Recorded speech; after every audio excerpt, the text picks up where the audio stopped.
Evening, guys. So this is a history lesson on prostitution. So before we dive into all the changes that have been made with the law and the history and stuff, I just want to say a big thank you for watching the channel. Big thank you for subscribing and sharing and leaving loads of comments for me. And let's get this channel growing. Please keep sharing me. Encourage people to subscribe. If you keep coming back to the channel, because I've noticed a lot of, I've had a look on my, I don't know, this data thing, and it tells me that I've got a lot of returning views, but you're not subscribing, so just hit that subscribe button. It will really help me out. So guys, thank you. Big up for all the people who you've stuck with me from my 0 subscribers days right to now. Come and join us in the WhatsApp group if you've not already, where I'm going to keep posting a video of sort of like my life, because I'm not, YouTube took it down. So yeah, get yourself signed up to that. So without further ado, the history and the laws and the stuff around prostitution. So here we go. I feel like a teacher. I feel like a history teacher. So right, in Great Britain, the act of having sex, selling sex, basically, exchange for money, is totally legal. It's not a crime. You're not going to face any charges for it. Now, what is illegal is sort of curb crawling, soliciting, pimping, managing and owning a brothel. And in Northern Ireland, they sort of had the exact same, rules as us up until the 1st of June in 2015, where they decided that we're going to make it totally illegal to sell sex. So, although the laws are not really policed very, seriously and strong, strong arm of the law, so to speak, arm of the law, it was back in March 2016 where the police sort of kind of took a bit more of a relaxed look on things, and started sort of just turning a blind eye to it. And they know it's going to happen, and it is happening. And as long as people aren't being trafficked, they wasn't really that bothered. And this, like I said, trafficking is very serious. So I think they thought, well, what's point in going after these girls and the brothels and stuff when we really want people who are being trafficked, so we'll concentrate on that. And maybe that's the reason, maybe it isn't, I don't know, but they sort of took a more relaxed look on prostitution. And, I mean, at one bit, if you was caught sort of working on the street, they would sort of pick you up, you'd go in the cells, and you'd appear in court the next morning and get a fine. And then you'd have to go on to the street anyway to sort of pay for the fine. So that they saw that sort of circle, just a never-ending roundabout, and that all changed as well.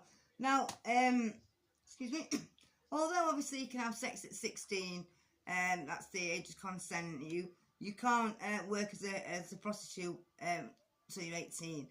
So if it is illegal for somebody to pay for sex, or a client to pay somebody who's under 18 basically for sex, which is a bit shit, because I mean, they probably might not tell the truth.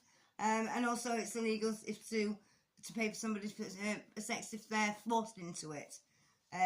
Again, it's a bit of a hard one, that. I mean, how are they going to know? Well, anyway, research showed that in 2015 there was 72,800 sex workers in the UK, and 88% were female, 6% were men, and 4% were transgender.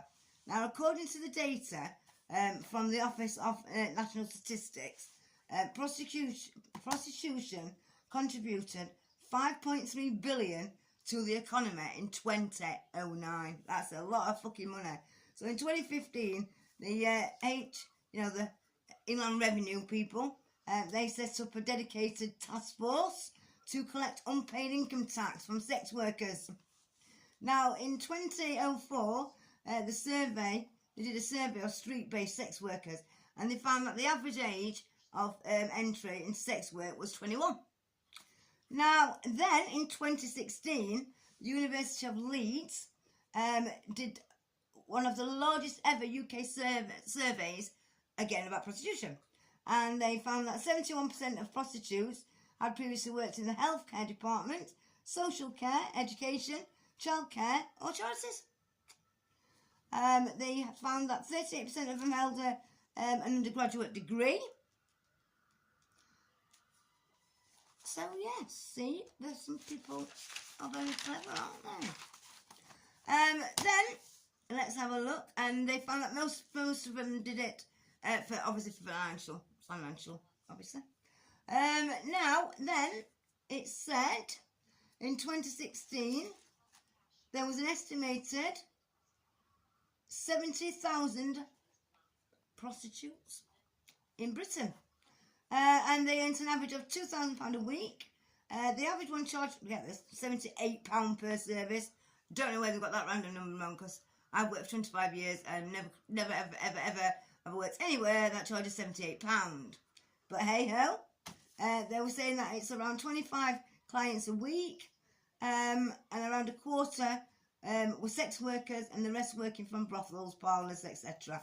And the main reason for choosing to sort of get into sex work is homelessness, drugs, and to provide for your family.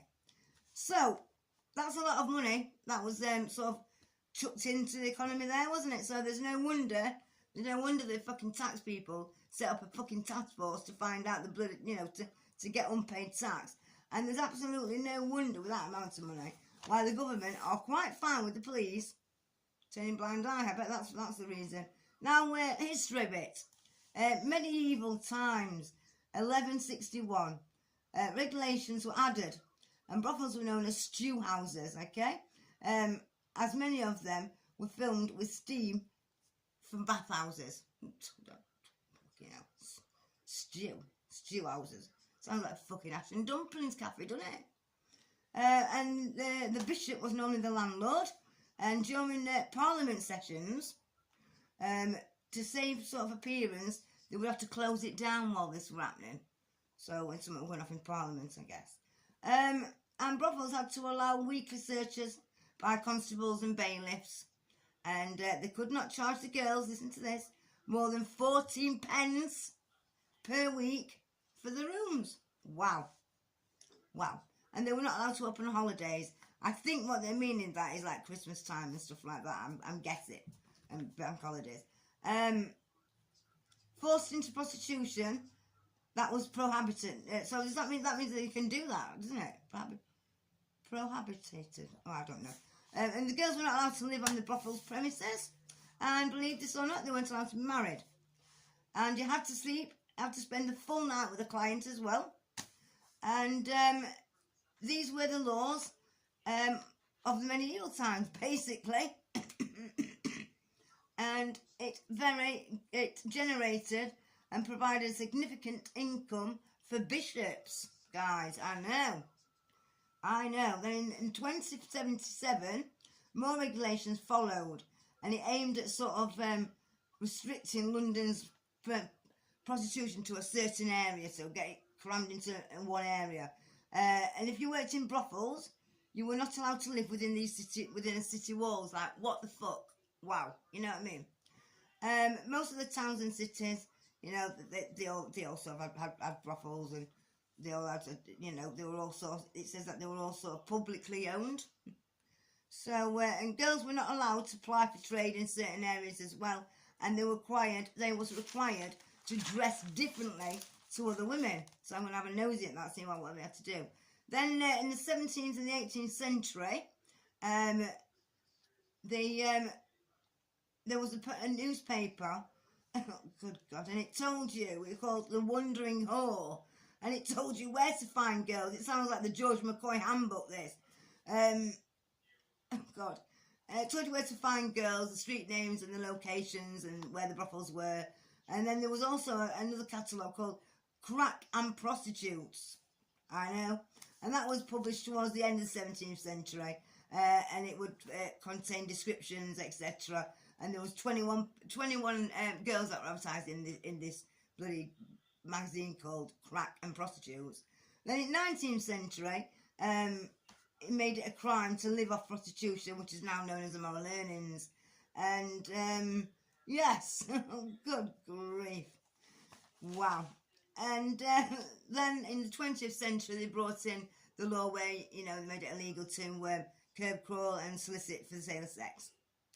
The Policing and Crime Act 2009, together with the Sexual Offences Act 2003, made that working in private, if not, as long as you wasn't sort of engaging and sort of owning a brothel, as long as you were behind closed doors privately, you were doing nothing wrong, basically. So they sort of changed it to that.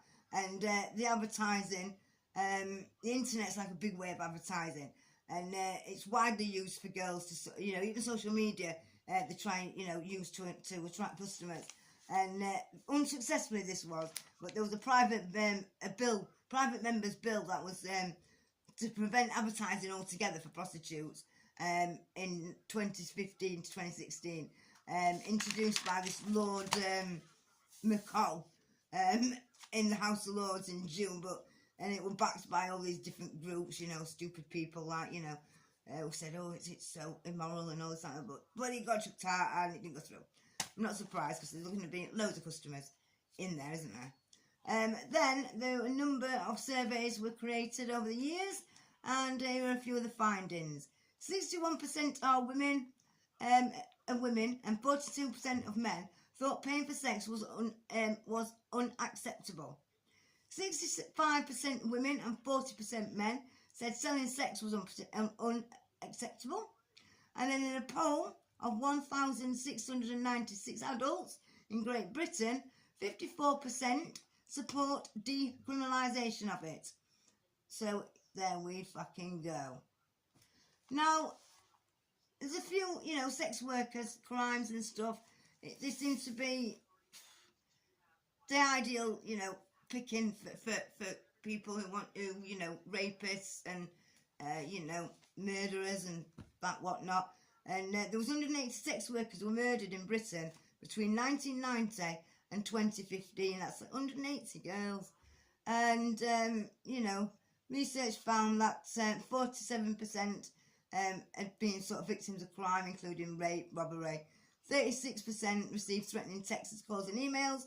And a sex worker are 12 times more likely to have this sort of treatment done to them.